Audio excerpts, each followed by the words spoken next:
देखो गतकाली जड़े सिद्धांत सिगदेल नामक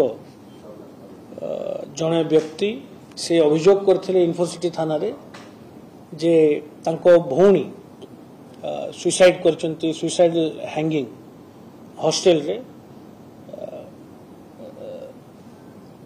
then the police team has immediately visited the spot police team spot visit करे डेड बॉडी टाको सीज करथिले आमे कस्टडी को नैथिलु त संगे संगे से रूम टा मध्य सील करा हितला एविडेंस कलेक्शन पाई तापरे एई घटना परे स्टूडेंट एजिटेशन देखा दैथिला राति रे कॉलेज रो स्टूडेंट्स वर एजिटेटेड से माने तांकर विरोध प्रदर्शन करथिले आम टीम राति जाक स्टूडेंट्स मान को बुझासुझा करथिला अति धैर्य सहित विथ कंप्लीट रिस्ट्रेन आमे ए स्टूडेंट मान को डील करा हितला आम सीनियर ऑफिसर्स राति जाक तांको सहित कथावार्ता हितले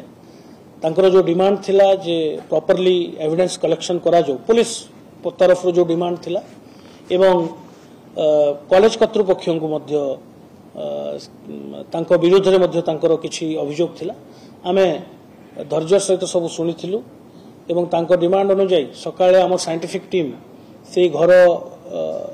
से पर्टिकुलर रूम रु तांकर इनक्रिमिनेटिंग आर्टिकल सीज हेछि जेंति लैपटॉप मोबाइल फोन जोटा से माने डिमांड करथुले सेगुडा को आमे सीजर करछु एवं पोस्टमार्टम पाई इनक्वेस्ट और पोस्टमार्टम पाई जोटा मैंडेटरी लीगल प्रोसीजर ता पाई डेड बॉडी मॉर्चुरी रे अछि तांको पेरेंट्स को अपेक्षा करा हेछि तांकर अभिभावक पेरेंट्स आसिले तांको सामना रे आमे ताको सब इनक्वेस्ट करिवो पोस्टमार्टम करिवो राति तमाम हमर डिस्कशन रे एवं से किट कर्तृपक्षों सहित आमर आलोचना स्टूडेंट्स मान सहित आम आलोचना रे we could able to handle this situation कारण एटा गोटे बहुत इमोटिव